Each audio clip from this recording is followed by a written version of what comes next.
To this day, even with high-tech running shoes, 50% of all runners get injured every year.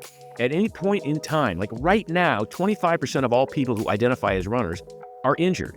I mean, that's a higher rate than the NFL. This is not what you want to see in some ideal form of exercise.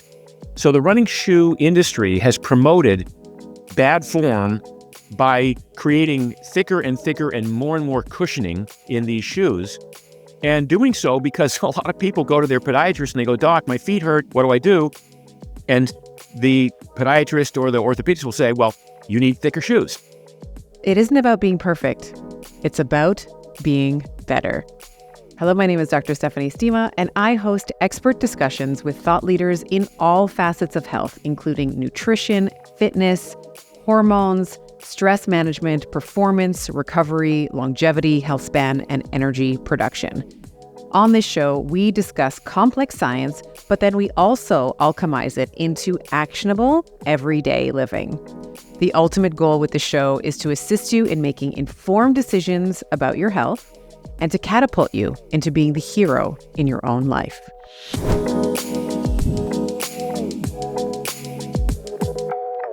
Hello, my Betties. Welcome back to another episode of Better with Dr. Stephanie. It's me, your host, Dr. Stephanie Estima. And today on the show, I have Mark Sisson. We are talking all about walking. Mark Sisson, you probably have heard his name before. He's widely regarded as the forefather of the primal lifestyle movement with a slew of best-selling books, The Primal Blueprint, The Keto Reset Diet, the #1 ancestral lifestyle blog, and the Primal Health Coaching Institute. Mark is a former 2-hour 18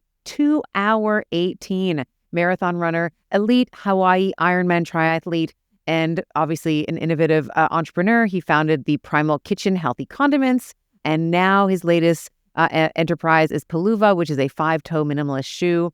Mark lives in Miami Beach, Florida. He enjoys ultimate frisbee, stand-up paddling, fat tire beach bike rides, and a walking-oriented lifestyle. So what do we talk about today? We talk about all things walking. Yes, it is the premium exercise that you're probably not doing enough of. We talk about why shoes are ruining your gait, they're ruining your knees, they're ruining your back, they're ruining your neck, they're the reason why you're getting the headaches. Stay tuned for why. We talk about it in the show. And then we talk about why most people should not be running, and in fact, they should be walking. Some of the biomechanical disadvantages that come from excessive running and some of the compensatory mechanisms that happen, like the plantar fasciitis and the recurring knee injuries and the hip bursitis, all the things. We talk about what happens to the feet over time when we are in these sort of very cushiony shoes. And then we move into why we should be walking more and how to walk more. So what are some tools and tricks that we need to be doing? How can we be fitting walking into our lifestyle? Generally, this is a fantastic conversation, and stay tuned until almost the end of the conversation because we talk about Mark's recent hip replacement and why he has made so many gains to the point now that he is just under 2 months out of surgery, and he's basically doing everything that he was prior, which is stunning in and of itself. So make sure that you tune in for that. Please enjoy my conversation with Mark Sisson. All right, and we are live, Mark Sisson, and we are talking about your new book, Born to Walk. The last time you were on the show, we were talking about mechanics. We were talking about foot mechanics and why we should be walking. So this is not a new concept for you. I know you've been talking about this for many, many years. And in reading the book, there's sort of 3 main ideas that I would love to dissect with you. Traditional shoes cause injury, running keeps you fat, and most runners are better off walking. So those are 3 like sort of bombshell sort of the headlines you can imagine on a newspaper in terms of contrarian to what someone might think is healthy. And so I thought we might start with the basics and talking about why shoes, the traditional shoes that we might be wearing with the lots of cushioning and the heel, elevated heel and the turned up toe and all of that, how that might be causing injury. So let's maybe start with some of the features that like a traditional running shoe might have and why that's injurious to our biomechanics. Let's take a step back from there and just look at regular fashion shoes, right? And look at what has been sort of the standard configuration of footwear for the last 150 years, which for most people is a raised heel is a stiletto front, right? A narrow, pointy front in the name of fashion.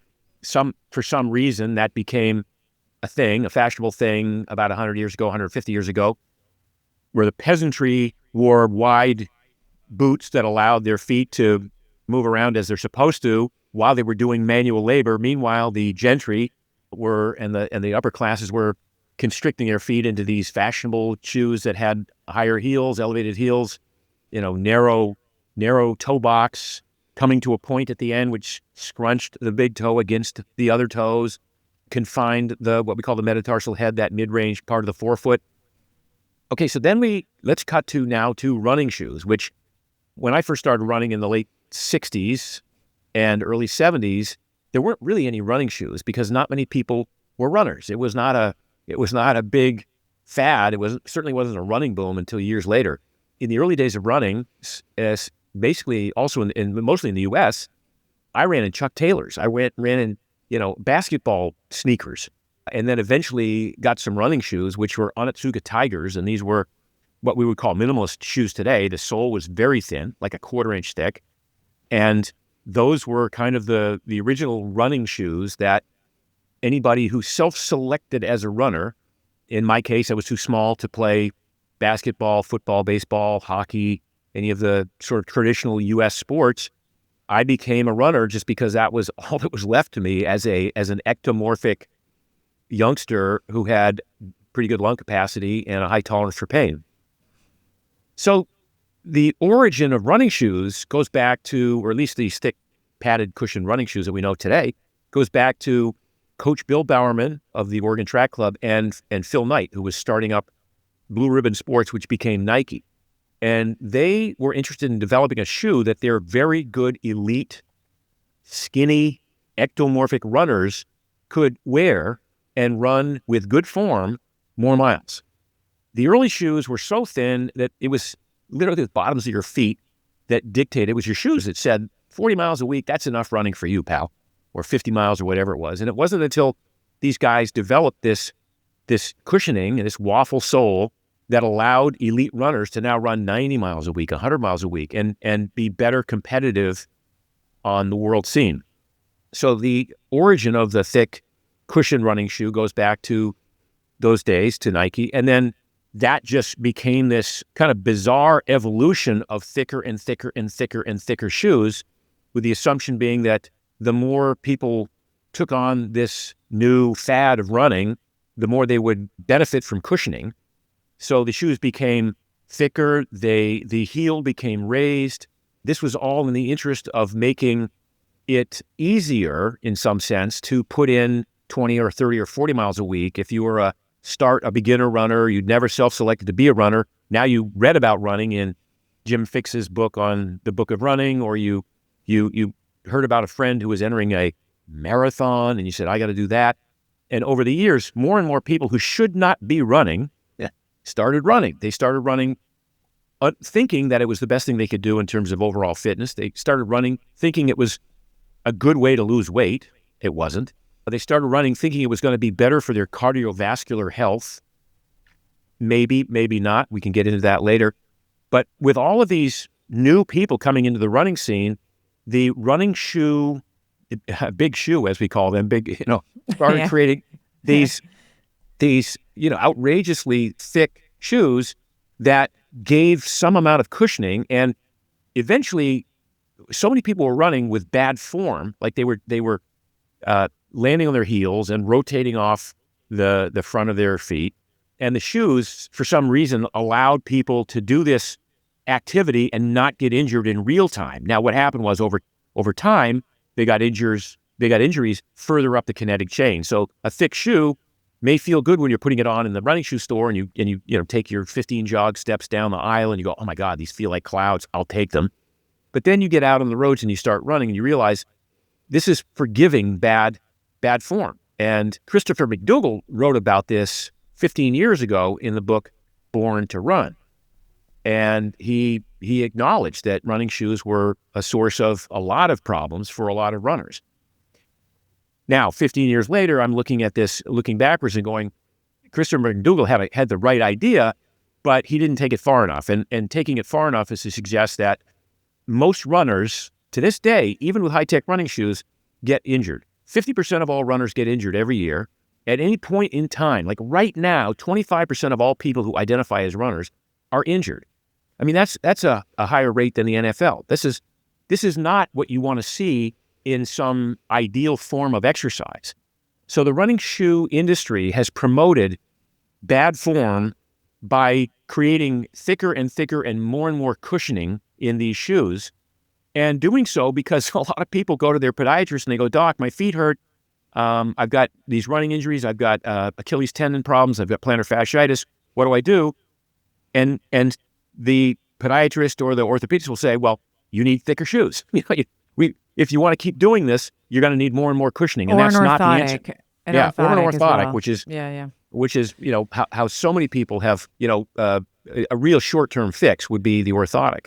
Yeah. But many of these shoes now, because of that industry, have literally built-in orthotics. So you go buy a pair of these shoes, and the arch is already very supported, and it's already kind of throwing your feet in a pronated positioning even before you take your first step. Yeah.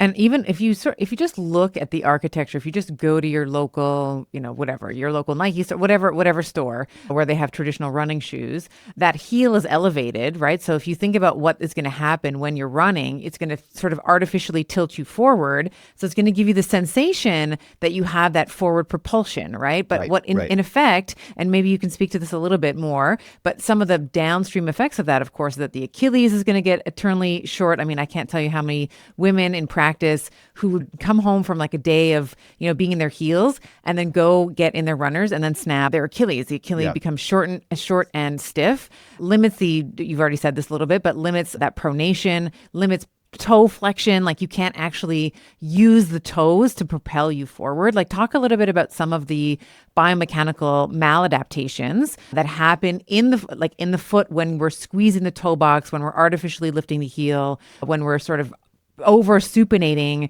or over, protecting against the dreaded pronation. Yeah. And that's sort of my little nod to like orthotics are silly. But yeah, tell me a little bit about that. What happens there? So the first thing with these elevated heels, as you acknowledged, it tilts the entire center of gravity is tilted forward, which isn't necessarily a good thing. You think like maybe you're running with better form, but you're actually not. It's the calf muscle that gets shortened, and by shortening the calf muscle, that puts the strain on the Achilles, which is the strongest tendon in the body, and we absolutely depend on it for walking, for running, for jumping, for sprinting, for dancing, for everything we do. So when you shorten the calf muscle over time, it puts that tension on the Achilles. That can manifest itself, by the way, as plantar fasciitis too. It can reach down to the plantar fascia. Now we've got the elevated heel. Now we've also got this restricted toe box, and I don't care how wide you claim your shoes are, your big toe is still being scrunched against the other toes unnaturally in a position that limits the range of that what we call the great toe, the big toe. Now, in bodybuilding circles and in weightlifting circles, they will acknowledge that in order to engage the gluteus maximus, the butt muscle, you need to involve fully the great toe. In fact, the term is great toe, great ass, which is why a lot of these guys in the gym and girls will take off their shoes on leg days. They'll do squats and deadlifts and lunges either barefoot if the gym will allow it, or in socks, which isn't as good as being barefoot. But at any rate, it's to free up that big toe to abduct, to pull away from and splay outwardly from the rest of the foot. The foot wants to splay outward on every footfall. The natural tendency, if you were to sprint down the beach at low tide and go back and check your footprints, you would see that your foot is at its greatest splay on push-off while you're sprinting down the beach barefoot. The foot wants to do that when you run. Now you've put it into a shoe that's restrictive, that's encasing your toes, that's restricting this great toe, and just restricting all of the toes from being able to do what they're supposed to do, which is articulate and accommodate the change in texture and surface and so on of the ground that you're running on or walking on. So you combine all of these factors, not the least of which, by the way, one of our advisory board members, Ray McClanahan, I don't know if you know Ray, but he's one of the top running podiatrists in the world, has done a great review of plantar fasciitis and describes a different diagnosis. So many docs who will diagnose plantar fasciitis because people come in, they've been running, they're for some reason that arch area is just so tender and they can't, they try to roll it out with a lacrosse ball, they try to do all of the stim, the electrical stuff, they try to stretch, and none of that works. It's because plantar fasciitis isn't really an itis. It's not as much an inflammation as it is an osis, almost a death of tissue. So plantar fasciosis, if you think about the foot and the fact that this whole area needs circulation, you need to get blood supply to this area. And tendons and ligaments are not really well supplied with blood to begin with. Now, if you cut it off by scrunching the big toe against the rest of the toes in the foot, you've cut off the circulation to that area, to that plantar fascia area. And so that tissue starts to literally die. So one of the cures for plantar fasciosis, misdiagnosis plantar fasciitis, is a lot of barefoot walking, a lot of time allowing that big toe to abduct, or wearing minimalist footwear with very wide toe box that allow, or wearing toe spacers, toe spreaders to allow that circulation to get back in there. At the end of the day, when we look at running shoes, one of the great assumptions is while these shoes are supposedly increasing your leverage and decreasing the amount of strain on your body, they're increasing the amount of strain on your body up the kinetic chain, and we can talk a little bit more about what that looks like. Yeah. They're incurring an atrophy within the foot. So your foot muscles, the intrinsic muscles of your feet, all those small muscles of your feet want to work. They want to be moving. The arch needs to be moving. All of the abductors, adductors, all of those things want to be moving. And now you encase them and you clomp along with your heel striking and, going down the road. And your feet, the muscles of your feet literally atrophy to the point that now you're putting all of that burden of your running from the ankles up to the knees, up through the hips and the lower back. And those are the areas that tend to wind up getting injured as a result of this overlooking the most important and critical part of your gait, which is your foot strength and your foot health. I just love that we're talking about this because I have so many women that are new to weight training, or they're interested in upping their weight training game, growing their glutes, growing their hamstrings, growing their quads, like developing that sort of quad sweep, if you will. And so many women complain about this. I can't feel my glutes. Like it doesn't, I can squat, I can lunge, I can definitely feel my quads working, but can't feel the glutes working. And I think that one of the missing components, of course, is exactly what you're talking about, is this freedom, if you will, for that great toe to be able to abduct and adduct and to be able to plantar and dorsiflex, so like point down and point up during that natural gait cycle. And then, of course, when you are training, when you're actually doing the resistance training at the gym, that is exactly, I do exactly that. I wear my shoes to the gym because, outside it's kind of dirty and gross, but then I get in the gym and my shoes are off. I haven't done barefoot. I think I've tried it once and I got a couple of like hairy eyeballs from people. So I do it in my socks, but I'm essentially barefoot with, like a sock covering or whatever. And I can very, very easily see a huge difference in my ability to activate glute max, as you were saying, when the toe is free to point, like when it's free to point downward. Yeah, you literally think about pressing down through the great toe when you're doing like hip flexors, right? Those, the new piece of gym equipment that has come on the scene recently, that you're just doing hip thrusters. The thrusts, hip thrusters, yeah. Yeah, great. And I've seen people now, and I'm coaching people in the gym to do exactly that. Splay the toes outwardly as much as possible, and then on the thrust upward, just press into that great toe. And people are going, oh my God, I feel it for the first time. It's like, it's there, And, you're aware of my new shoe company, right? Paluva? I have a pair. Yes, okay, I love good. them. Yeah, good. Paluva. So I'm getting a lot of bodybuilders who will they'll report back, oh my God, on leg days, I literally intuitively feel like I'm engaging 20% of my entire posterior chain just due to the fact that I'm able to abduct that great toe and splay those toes outwardly and screw the foot into the ground that way. Yes. Yeah. And even just to pronate a little bit, I know we've been taught, even I was taught in chiropractic school, like pronation is absolutely like pes planus. Like if you have someone who has like a diagnosis of like totally flat feet, no arch, like that's the worst possible thing that you could ever see. And I totally disagree. I actually think that pronating a little bit, especially when we're talking about the squats, the lunges, or the lower leg activation, is actually very important. Like that rolling into the great toe is really important. I'd love for you to talk, if you can. You were talking about moving up the kinetic chain. So let's say that we are wearing these casts, right? Essentially, is what we are doing when we're wearing these sort of traditional shoes. Talk to us about what happens at the level of the. You talked a little bit about plantar fasciitis, which is, or maybe more accurately, fasciitis, which is more in the foot. But talk to us about what can happen maybe at the next couple of joint levels, right? So knee, hip, back, cervical spine, or spine at large, really. Yeah. So the best way to go about life is barefoot.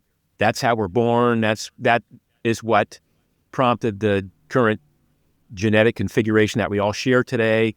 Our genes want us to be barefoot, and they work best if we're barefoot. Now, we've obviously created this civilization, this surrounding with pavement and concrete and hardwood floors and tile floors and all manner of nasty stuff that we might step on. So we can't be barefoot all the time. But the idea here is that the feet are our main point of contact with the universe, with Earth.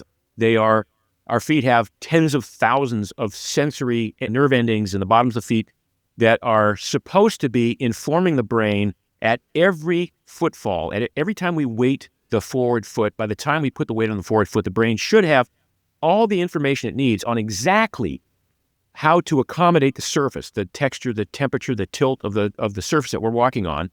And maybe if it's a curved rock, we scrunch the arch a little bit differently. Or if it's a divot or a pothole, we articulate the toes slightly differently.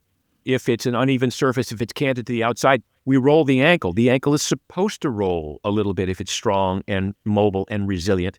We roll the ankle so that the knee doesn't get tweaked from bending to the outside, because the knee is really only supposed to move in one plane, in one direction, forward or back. But if you and then further on up the kinetic chain to inform the hips, maybe how to rotate to accommodate the forces that are generated from the walk or the jump or the run or the sprint or the dance, or planting your feet to swing a baseball bat or a hockey stick or a golf club.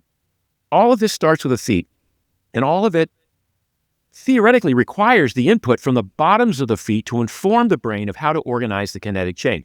Now, many people, I love to hear this. Like, people say, geez, but Mark, I just have flat feet. I have no arches. I'm like, you were born with a perfect kinetic chain. Everything about your ability to move was perfect. The only thing you did to screw it up was you started wearing shoes. Because if your feet are feeling the ground underneath and informing your brain of exactly how you move your particular kinetic chain, whether your arches are flat, they can still be wickedly strong. Like, a lot of people with flat feet have strong arches. It's that's not a zero-sum game. That's not a either or. That's not black and white. Flat feet doesn't mean weak arches. It just means that's the shape of your feet. Just like, people have wide hips or narrow hips, or they're knock-kneed or duck-footed or whatever. People have this perfect kinetic chain that's perfect for them, provided the brain has the information it needs on how to orchestrate all of those connections, all of the connectivity. Every joint from the bottoms of the feet up through the neck will work perfectly if you give it that appropriate sensory input. Once you put shoes on it, all bets are off. And so that's really the issue, is that over time, people who get injured running, for instance, it's an overuse injury. It's just some part of that kinetic chain is being repetitively used in the wrong way. An injury is your body's way of telling you you're doing it wrong. Full stop, right? Like, our ancestors over millions of years, they didn't get injured training, doing 30 miles a week or 50 miles a week of running. They didn't get injured walking. If they did, it was a traumatic injury, right? But they didn't get overuse injuries from this because they were barefoot. The brain had all the information on exactly, how to orchestrate this chain. Now, a good example would be if you were to run barefoot across a football field that had gopher holes in it, right? If you're barefoot, you could pretty much sprint across that field, and even though you might step in a gopher hole, by the time you put your weight on that foot, your ankle's not going to twist, because there'll be enough accommodation through the kinetic chain, and maybe your knee will dip a little bit more to offset that. Maybe even stumble a couple of steps, but you won't, you almost without exception, you won't, twist your ankle or sprain your ankle running barefoot across something like that. Now, if you put on cleats that are stiff and they're an inch off the ground, and now you're running sprints on that same football field, yeah, maybe you will sprain your ankle because you've negated all of that important input into the brain to be able to accommodate a shift, a change in terrain that you're running on. Fantastic. You mentioned before, just in passing, and I'd like to actually double click on it a little bit, that not everybody should be running. So we were talking about Phil McKnight and how he developed, this cushioning under the shoe to help some of his elite athletes, and it sort of trickled down to everybody being able to run, and everybody should be able to run. And you sort of made a comment that not everybody should be running. So what are some of the things that we might see in, let's say, a novice or a poorly trained runner? What are some of the things that we are going to see, let's say from a biomechanical perspective, like what's going to happen with them? Well, biomechanically, people who are overweight, for instance, and start running have a tough time running with good form, which in my book, literally and figuratively, means with a soft midfoot landing, right? You want to spend more time in the air and less time on the ground. You want to use the middle part of your foot as the primary landing point. But unless you're trained to do that, unless you've done it barefoot, you typically tend to put on these shoes and then land with your heel. So the foot, your gait is kind of heel centric, and so you put that forward foot out, land on the heel, roll off the big toe. Now, these shoes, we didn't even talk about this. A lot of these modern running shoes have what they call a rocker in the front end of the shoe. So the toes are already rocked upwardly to sort of assume that that's how you're going to roll off your stride, by landing on the heel and rolling off the big toe that way, rather than forcing your big toe to be the propulsion generator and push off the big toe, the great toe. So bad form, heel striking, too much time spent on the ground and too little in the air, and that's larger result sometimes of being overweight. But up to 7 times the forces of walking when you're running. Now, those are some of the biomechanical issues, but what I take the greatest exception to are the amount of runners who go out the door and think, this is going to be a great workout, it's going to be valuable, I'm going to struggle, I'm going to suffer, I'm going to put myself through a lot of discomfort, I'm going to sweat, I'm going to burn the calories because my watch is going to show what calories I'm burning. And most citizen runners, most runners who are not, training to be the best in the world, run at a heart rate that is too high to be burning fat, but too low to be generating any sort of positive shift in performance. Too high to be optimizing fat burning and capillary perfusion and accessing fat out of stored body fat, but too low a heart rate to be improving VO2 max, to be improving anaerobic threshold. So it's what we call the no man's land, or the black hole of training. Now, you'd say, well, so what? I mean, they're doing the work, they're burning off the calories. Why isn't that valuable somehow? Well, the calories, because they're not burning fat, they're burning glucose. They're burning glycogen that's stored in the muscles. And until you've learned how to burn body fat, and that's all you have is a sugar-burning tank, you get back from that workout, and now you're exhausted because you've been training hard and your heart rate has been too high. You've secreted the fight or flight hormone cortisol. So now you're hungry, and your brain says, we have to eat. We have to eat more carbohydrates and replace the glycogen that we lost in this run, in this hard run, in this fight or flight, life or death event that we just encountered willingly. And over time, voluntarily. No, it's so, it's obviously you have to have lived through it and understand it to see how ironic it is that people who want to do the right thing and go out there and buy the shoes and get out their door and start huffing and puffing and struggling and sweating and groaning, and then get home and they sit on the couch and they can't move for the rest of the day. But you know what? Doesn't matter because I did my 45 minutes, so my work is done. When in fact it's counterproductive. It's counterproductive to losing weight. So most people who engage in a running program to lose weight over time don't lose weight. You might lose 10 pounds the first week or the first month because you're engaging in a new activity that is not inflammatory to a certain extent. You're sweating out some of the toxins. Your body retains water if you have a systemic inflammation, so some of that subsides. if you are burning 400 grams of glycogen in a workout, each gram of glycogen holds 4 grams of water, so there's water weight lost. So some people say, well, every time I run, I lose 4 pounds and then I gain it back. Well, that's not how it's supposed to work. That's not you burning off stored body fat.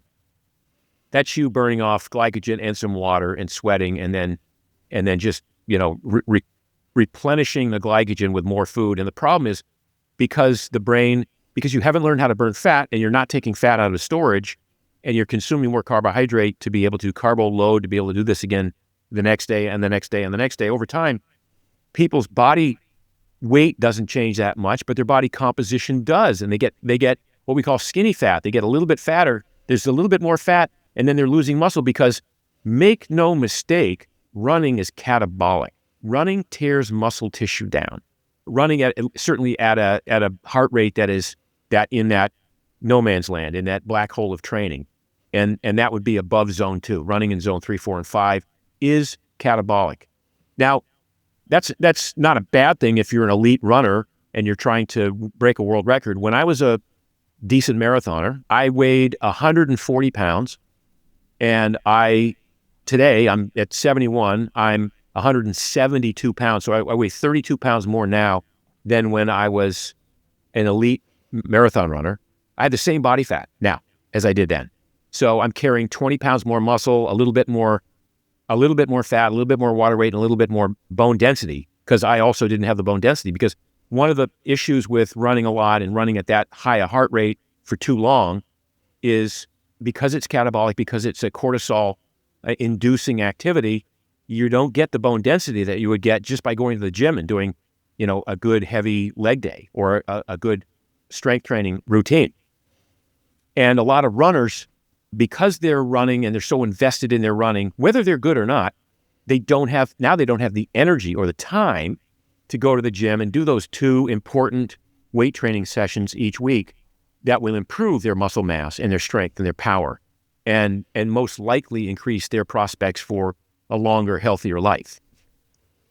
I say sarcastically that marathons are really great for body workers. They're really great for, chiropractors and physical therapists and any type of body worker, because I can tell you that when I was in physical practice, like I would have marathoners show up after they'd run the Toronto marathon, whatever marathon they had run, and they literally looked like they were closer to death's door than they had any other time that I had seen them. And sometimes, to your point, I think that longevity and performance often are inversely proportional to each other. Like, if you're an elite athlete and you want to really perform, like, you're also sacrificing a little bit of your longevity and your health in order to do that. And you're doing it knowingly. You're doing it willingly. I think most elite athletes will acknowledge, I'm okay giving up 5 years on the back end of my life if I can be one of the best in the world at this. Yes. But for the most, like for 95, the genetically non-gifted, let's say, or people who are not taking advantage of the capacity, maybe the genetic gifts or whatever that they have, who maybe shouldn't be running as much as they should, you are, you're scarring. I mean, from a joint perspective, you're ripping apart the joints. I've seen too many x-rays with literally the bones are sitting on top of each other. There's no cartilage. They're getting injured over and over again. Certainly from a heart perspective, all of that running. I mean, and maybe you can even speak to this about the arrhythmias and the scar, just the endurance athlete, that pounding the pavement all the time also has injurious, outcomes for the heart as well. So, it's interesting. The heart has no real innervation. The heart can't sense pain in the same way that muscles can. So if you go to the gym and you go, Stephanie, we're going to work biceps today and we're going to do 45 sets of 12 each of 75 pounds. Your biceps at some point are going to go, no, we're not. I'm out of here. Yeah. The heart, you could say, hey, we're going out the door. We're going to go run 8 miles. We're going to do it at 8.5 minute mile pace. And the heart goes, all right, I guess I got to keep up with it. The heart is a demand-based organ, and it supplies oxygen and blood supply to the working muscles on demand. As you consciously decide to move your legs and make that first move, the heart just goes along for the ride and has to keep up with it. Now, okay, you do that once in a while, great. You did that every single day for decades. The heart, it gets stretched out, it gets scarred, and my generation, which was the running boom generation starting in the late 60s, early 70s through the 80s, there are lots of people my age who ran for 20 years or 25 years who have all manner of cardiac problems. AFib is an epidemic in my age group of runners, like probably 2 million cases of AFib, atrial fibrillation. Wow. VTAC, I kept, and I talk about it in the book, I used to keep a registry of all the world-class elite athletes I knew who had a heart attack and died, had a heart attack and survived, had a heart attack and had a pacemaker installed, had multiple open heart surgeries, had pacemakers installed. I mean, I stopped keeping track at about 60 world-class athletes that I knew. So people who say, oh my God, running's so good for you, it's so good for your heart, and the more you do, the better it is. No, it's a J curve. It's right. It is a point at which some of it is good, and then at which, beyond which, there's not only a decreasing return, there's a negative return to doing too much.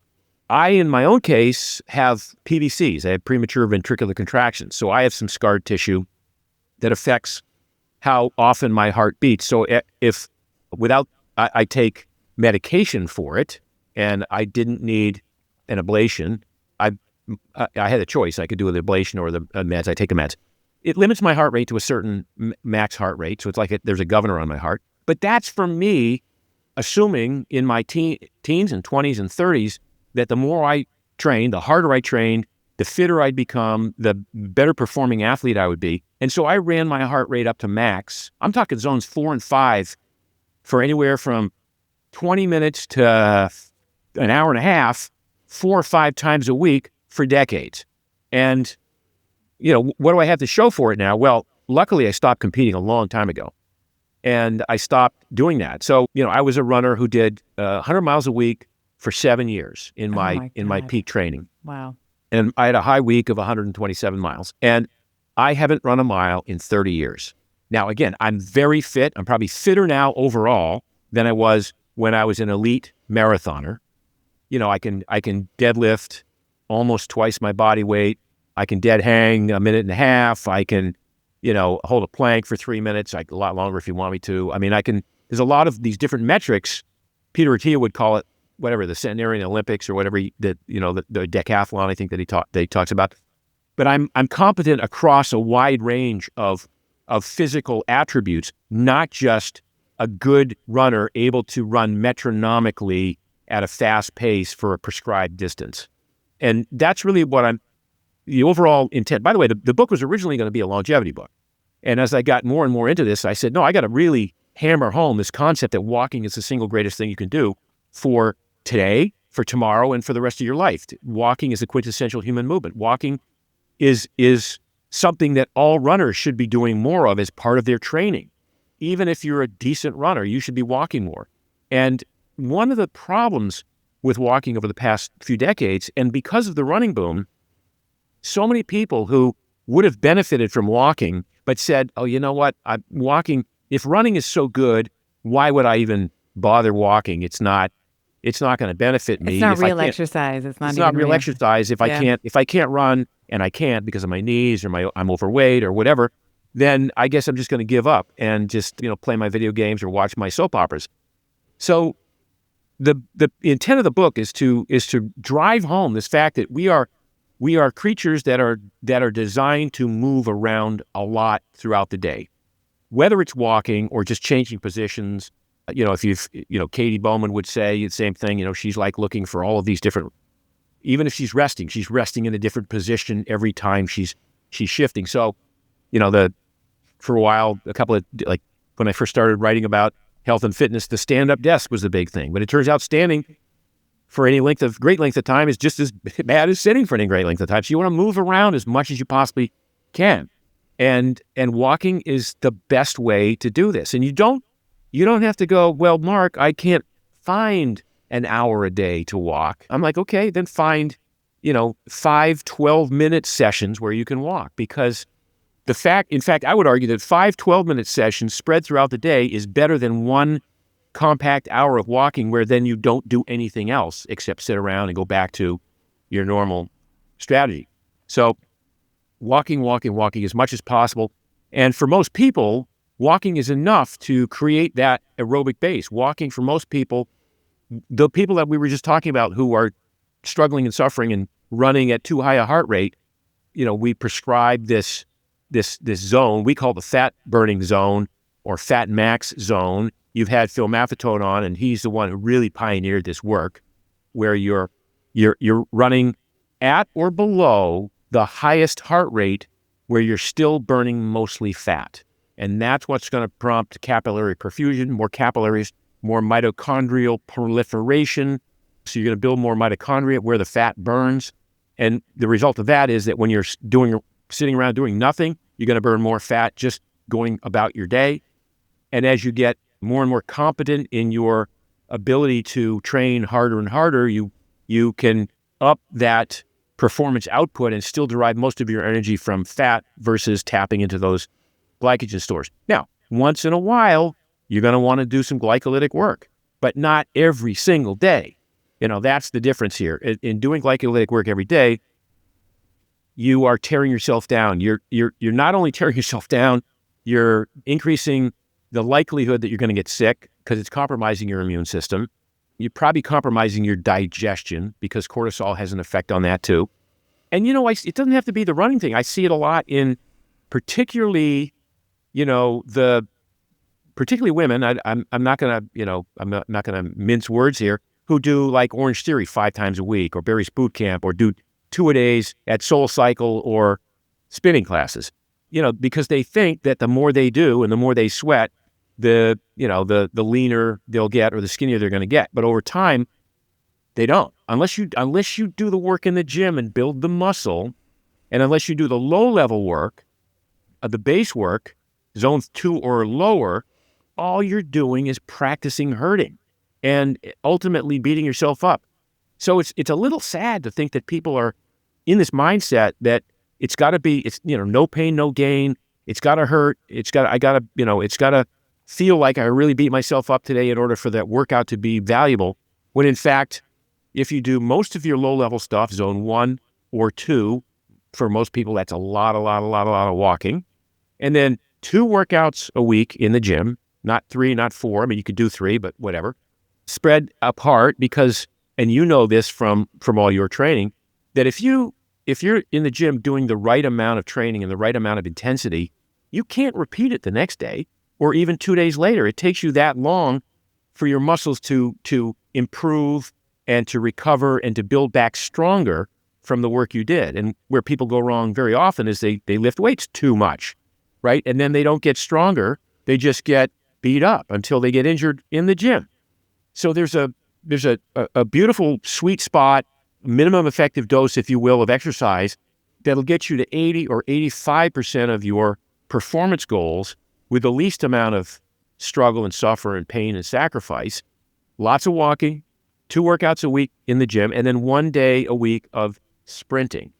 And we can talk a little bit about what that means. Sprinting isn't necessarily running on the track, but sprinting, the concept of sprinting is doing an activity where your heart rate, you're all out and your heart rate is as high as you can get it within 20 seconds or 40 seconds or whatever short window of time you've allocated to that. Could be on the assault bike, could be on the elliptical trainer, could be on the treadmill on a 15% vertical, could be on the track if you want, could be in the pool, could be on, there's all manner of places and ways in which you can do this sort of sprint training. But sprinting all out, getting your heart rate way up there, that's what's going to improve your VO2 max. That's what's going to, give you that increased anaerobic threshold, not just going out and practicing hurting every day in this no man's land of heart rate training. You've touched on some absolutely excellent points. I just wanted to, you mentioned women, the Orange Theory, the F45s, the Barry's Boot Camps, all the things. It doesn't have to be those companies, but just if you're, doing the doubles, you're going to doing 2 cardio and they're all sessions great. a day. Don't get me wrong. They're all great. But just, Sure. Yeah, but I mean, everything exists on a continuum. And I wanted to maybe just stay here for a moment because I think most women, at least has been my experience from my community reaching out, people reaching out who listen to the podcast, they feel like exercise has to be hard, right? So, I sort of have a joke, and I, in the spirit of, honesty and transparency, I often make the joke, like, my toxic trait is I always make a zone 2 workout a zone 4 workout, right? So I start and I'm like, this isn't hard enough. I got to make it count, Yeah. So what do you say to the overachieving type A, or even just a woman who feels like she has to suffer in order for something to work? Like, it has to be running, like walking is too easy. I enjoy walking too much, therefore it's not doing what it should. Like, how do we, and I can tell you, when I run, I want to stop. Like, there's been many, I don't run really anymore, but when I would run, I would literally be trying to override, like, my body's like, just take it, like, do like a 2-minute walk, just like catch your breath. Yes. And I would literally, I'm like, shut up, like, to that voice, like, shut up. I got to get through this. I got to get through this in the time that I've set for myself. I'm running this many minutes per mile, la, la, la. Yeah. So what do you say to that woman who feels like it has to be punitive in order for it to be effective? Well, it gets into the psyche. There's a whole section of the book called the obligate runner, right? People who feel like the day is not complete if they didn't do their run. And if they didn't do their run, they beat themselves up. They feel guilty. The rest of the day is ruined, no matter how good the rest of the day is with their family or their job or whatever. So there's the obligate runner, and that extends out to other arenas, whether it's in the gym, again, doing multiple days of these different boot camps or whatever. There's a thing called exercise anorexia, where it is an endemic kind of problem in some people where that's the control they have over their body, that they're one thing that they can control is they can override the brain's, the limbic system's innate desire to stop, and they can override it and control themselves and push through and do it again and again and again. Now, as a once in a while exercise in mental fortitude, great. I think that's fine. But, the cold plunge does the same thing. You might hate the cold plunge, but the reason it's good for you is because you hate it and you're willing to get in there and override that survival mechanism for the 2 minutes that you're in there. But when it comes to exercise and working out, doing this day in and day out, it does not generate the kind of benefits. I will assume that people go to the gym and do what they're doing in order to think that they're going to improve their lot in life, whether they're going to improve their performance, whether they're going to improve their body composition, whether they're going to improve their chances of living a longer life. All of these things, like, why would you go to the gym if none of these were going to happen and all that was going to happen was you were going to get sick and beat yourself up? And yet that's what happens to a lot of people, especially to a lot of runners. They're doing it until they get injured, and then the injury is their forced time off and time of reflection. So so much of this is kind of taking an opportunity to be introspective and go, why am I engaging in this activity if not to improve myself? If I'm just going to beat myself up, that makes no sense. That's the definition of insanity, to keep running at this pace every day. For instance, to be running 30 or 40 or 50 miles a week to compete in marathons and then never get faster in these marathons. I know so many people who are like a 3:45 or a 4:10 marathoner and do 3 or 4 or 5 of them a year and don't get any faster. I'm like, dude, or lady, I ran for 7 years. I ran 100 miles a week for 7 years. I've never spent that much time running in my life. You willingly do that several times a year in marathons.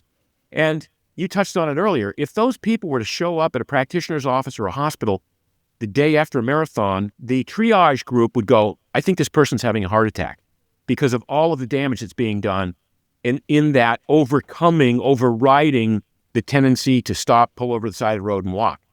So doing a marathon once in a while, once in a lifetime, bucket list item, absolutely. I don't want to talk you out of that.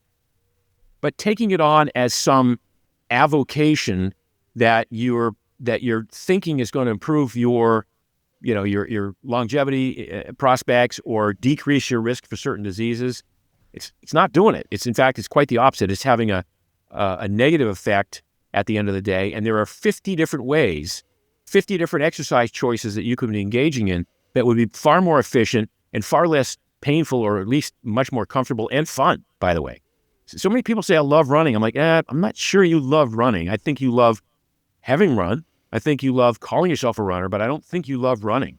That's why you're out there with those headphones on, listening to Metallica and trying to get past the thoughts to pull over the side of the road and stop. Yeah.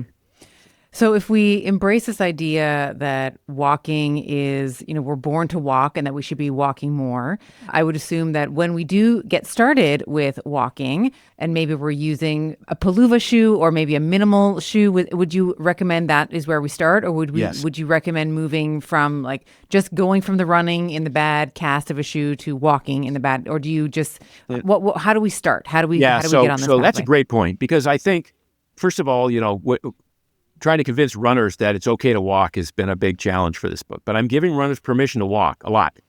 And, we go back to that math heart rate, that fat max heart rate, which is 180 minus your age. So if you're a 40-year-old woman and you're out there either running or walking, your heart rate for 80% of the time you're spending training, your heart rate should be at 140 or lower.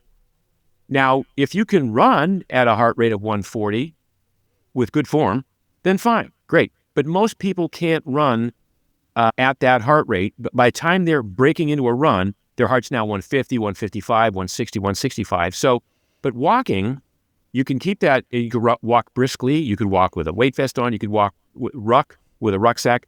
But you could walk at a heart rate of 135, 130, 125, and be very comfortable and conversational, and walk with friends or have a phone call while you're walking, and still be getting the work done, the aerobic base building work done. So still, once you're decided you're going to walk, that's the opportunity also to realign that kinetic chain, that posterior chain. And that means walking in minimalist footwear, I have the Palooza shoes. They're a 5-toed shoe. There's another company makes a 5-toed shoe. There are some great minimalist shoes. But you want to do that. You want a wide, thin, flat, flexible sole. So you don't want any sort of heel raising. You want it to be thin enough to be able to feel the ground you're walking on. So if you're stepping on cobblestones, you want to feel every cobblestone. We call that foot candy. Like when you're walking on a cobblestone, it feels, oh my God, it feels so cool. I can feel everything. And now I feel that every time I step in a slightly different position, but it's good because since I'm not running and I'm not putting 7 times my body weight forces on that, I'm just doing a nice, easy roll off, push off the big toe, the great toe, plant the heel, roll off the toe. Now I'm reinforcing my entire kinetic chain in a way that's going to make my feet stronger, more resilient, more mobile, decrease my risk for injury. I mean, nobody gets injured walking for the most part, right? And if 50% of people get injured running, that should be your first indicator that one is slightly better than the other. Slightly, yeah. In fact, if you're injured as a runner, how do you come back from your running injuries? You walk. You walk, yeah. Right.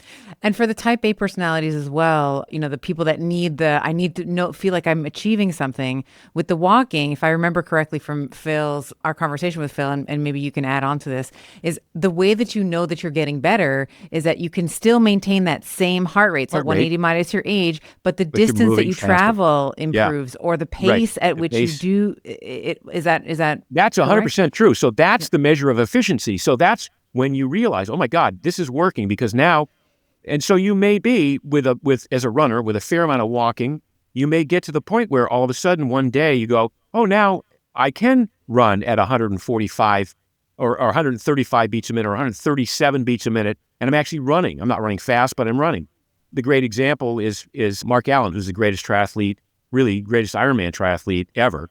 And he did years of this training to get to the point where he was so good at burning fat, he eventually won 6 Ironmans in a row.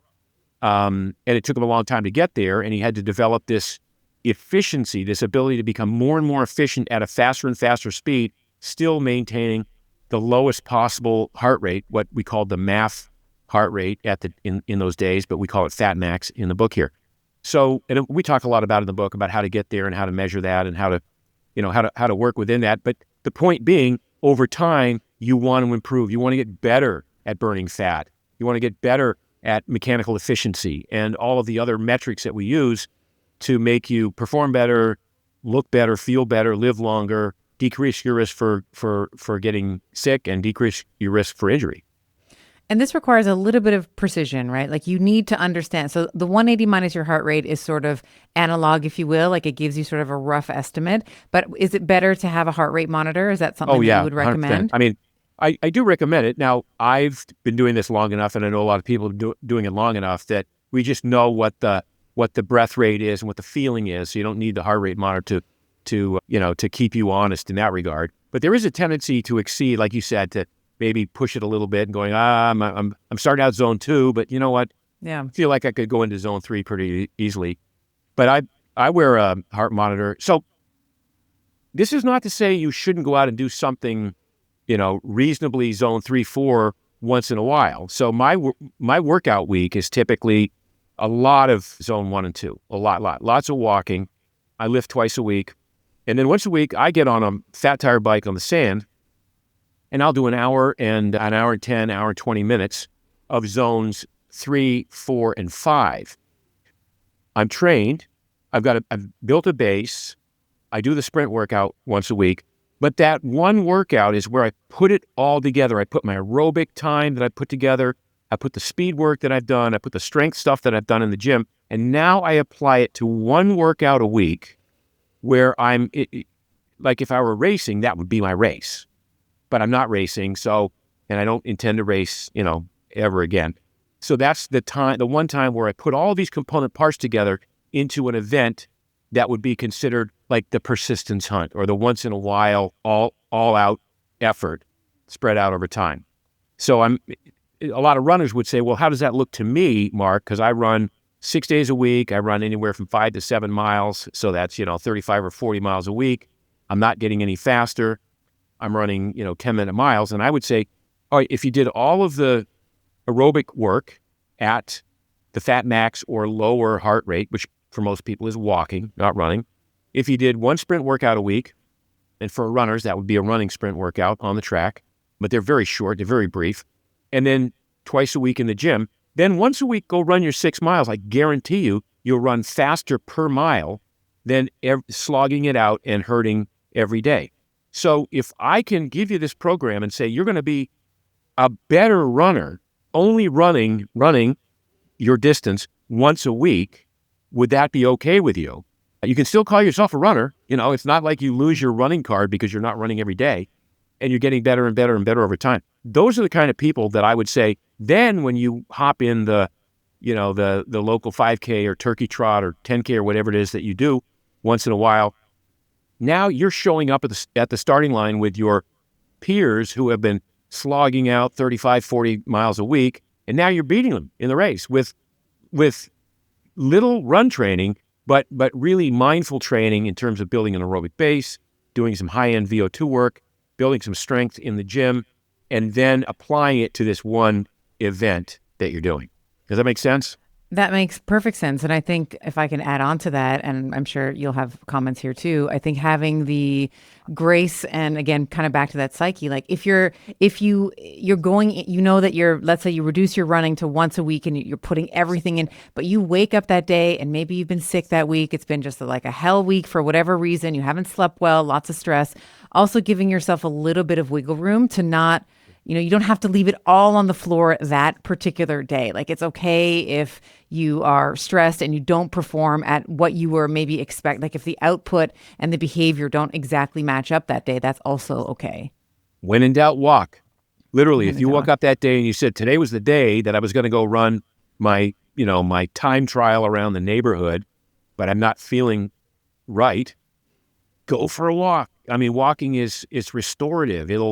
There's very few opportunities that you have to do something that's beneficial, that isn't stressful, and that you can do whenever you want. I mean, this happens to me a lot where I'll get to the gym and, I'm somebody who says, when you go to the gym and you do the strength training twice a week, give yourself at least 3 days between body part workouts, because that's how long it really takes to recover and get better from the routine that you did. And some days, 3 days isn't enough for me. So I get to the gym, I plan to do an upper body routine. I usually do a full body kind of thing. And I'll go, you know what, two sets in, I'm like, it's not happening today. I don't feel recovered. Go for a walk. I mean, it's such a great plan B for any day that you don't feel like it. as opposed to making it sort of binary, like either I have it and then I quit and I just go back to work and don't do anything. Now you have like, okay, I don't have it today. It's just, I'm not feeling it. Or maybe I'm stressed from some other stuff that piled up over the week, but I can go for a walk and that'll be a de-stressor and it'll get my mind right and improve my mood. I mean, there's so many things that happen as a result of just getting out in nature or outside. Doesn't even have to be in nature. And walking in fresh air, mood elevation, improving digestion, lymphatic flow, certainly creativity. I mean, a lot of people say, but Mark, running is my meditation and it's my, it's how I clear my head. I'm like, okay, but that happens with walking too. It's just that you're not spewing and struggling and sweating and pounding and hurting yourself so much. But that's one of the things that I recognized early on when I really started walking a lot in earnest was, oh my God, my creativity jumps up as a result of just being outside and walking. Yeah, I was saying to you actually before we got going today that I did a leg workout 2 days ago and I'm still very, very sore from it. And today was supposed to be my bike ride. And I was like, actually, I'm just doing a recovery walk. Like it was a 50-minute, nice and slow, did my Duolingo or whatever I was doing on it. But it was, and I already feel better. Like I already feel like there's been a lot of healing that's happened. But there's been several instances, you were talking about when you went to the gym and you were supposed to do upper body or whatever.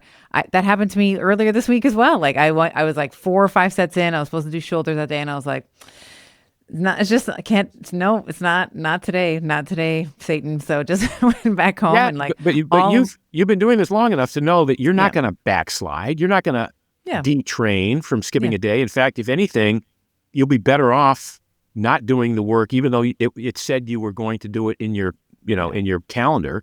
You're better off taking the day off because you've become attuned to the signals that your body is giving you based on the work that you're doing. So when you're working hard, you're working hard.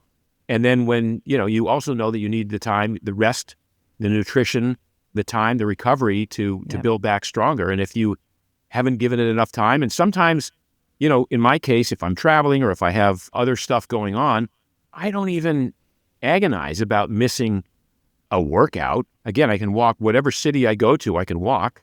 That's another great thing. I don't have to find a gym, or find a bike that's set up with my configuration to go do a, hour and a half ride or whatever. I can just go walk. It's amazing, this freedom that it gives you when you understand that if all you ever do is 85% of your work is walking, and then you find those times when you can do the high intensity stuff in brief bouts and sprint once in a while, you're 85% of where you need to be in your performance goals. And by the way, the other 15% takes 10 times as much time and effort to improve.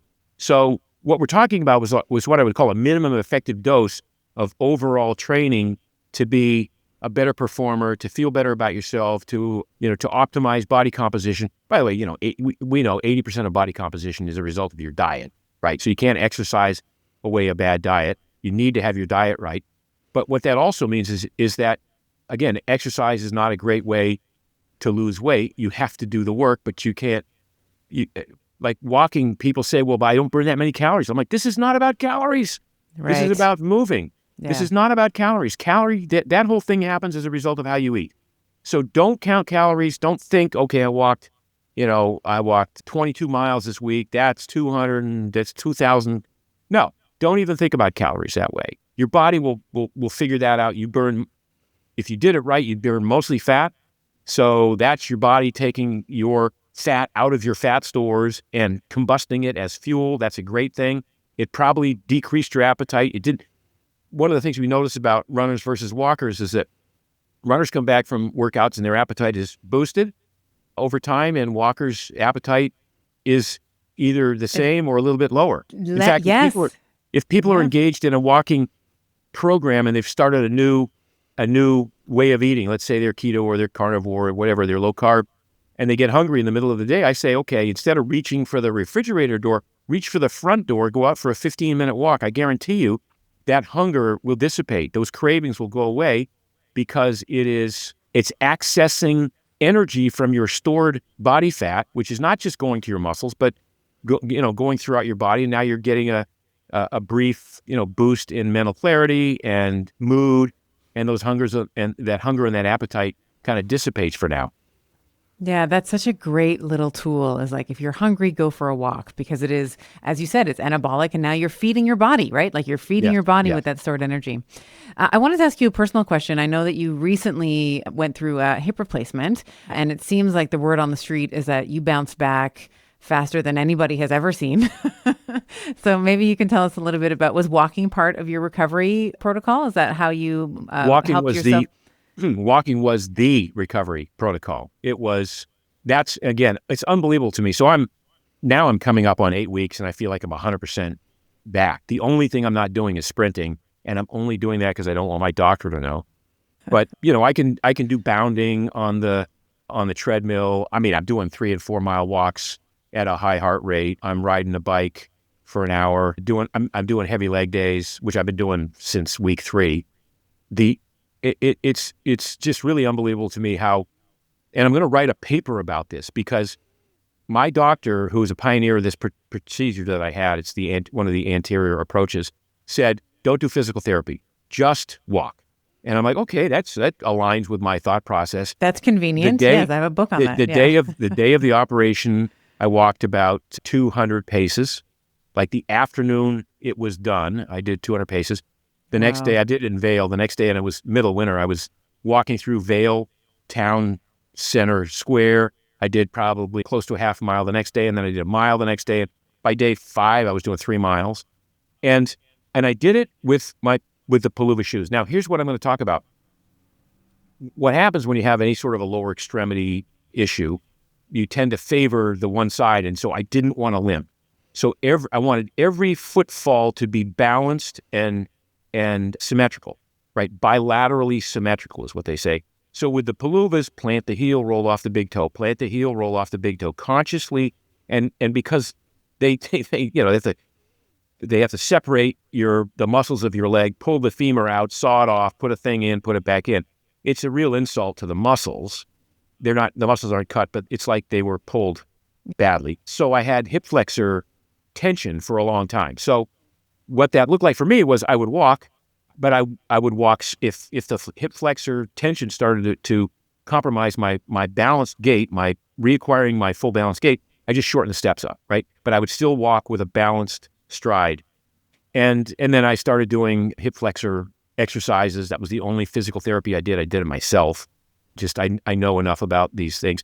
I mean, I don't even, it was 7 weeks a couple of days ago, and I don't even think that I have an injury or a new hip now.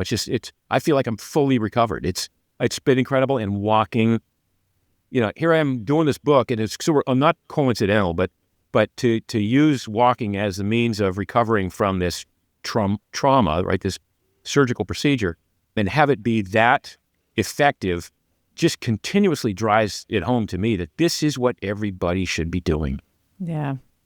I mean, I've used walking as a therapy for concussed patients. It's like, I know you used to be, high performing, doing all the things, but all you got to do now, like you just got to join a walking group or just walk around the block. Like that's what you got to do right now to heal your brain. So I love that we're talking about this from a mechanistic, like we're talking about this from like the biomechanics of the hip. Like you've literally pulled the femur out, you're sawing it off, all that kind of stuff.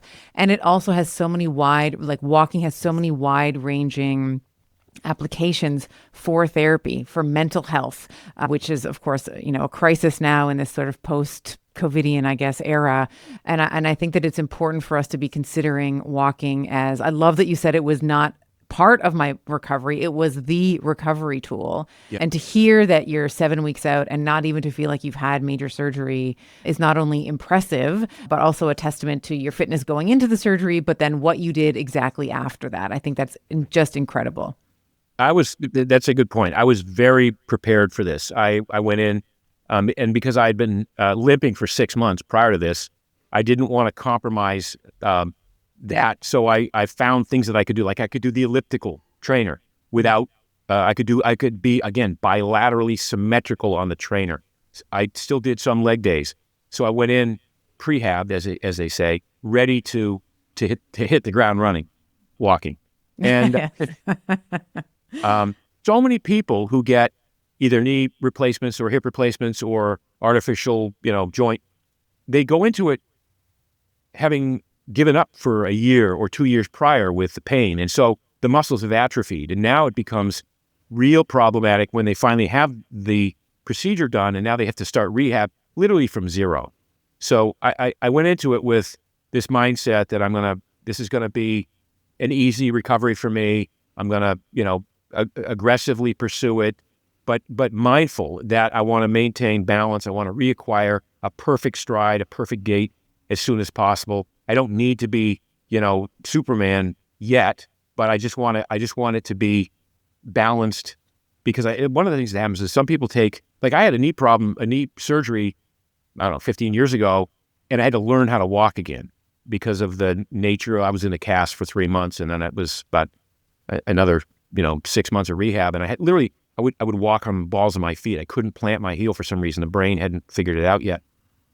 But to your point about mental health, if you're any kind of fan of Chinese medicine, the big toe on foot reflexology is connected to the brain, right? And so one of the experiments I want to do is with early onset dementia, and put people in paluvas and have them walk a lot, because it's rolling off that big toe. It's plant the heel, roll off the big toe. And you can't do that in traditional Hokas and Skechers and all these thick shoes that scrunch the big toe over and then have that rockered front that just, when they say roll off the big toe, you're not pushing off the big toe there, you're just rolling it forward. There's no work involved. But the big toe is also directly wired to the brain, and that's a acknowledged part of Chinese medicine. That's really exciting. I would love to see that. I would love to see that studied, and I think you could probably get some. I mean, that's not very difficult to do. People are already walking, so that's really interesting. I'd love to see. I'd love to see that come to fruition for sure. Yes. All right, so tell us a little bit, just in wrapping up here. We've mentioned Paluva a few times. This is a pair of shoes that I have and I wear. I wear for my walks. I usually like to do my husband's Italian, we do the passeggiata after dinner. We like to go for our evening stroll after dinner to help digest. But what are some ways that people, if they want to start incorporating walking into their life, do we want to pick up some minimalist shoes like a Paluva? Tell us where we can find information on that. Sure. And of course, tell us about your book as well. Sure. So the shoe company is Paluva, P-E-L-U-V-A.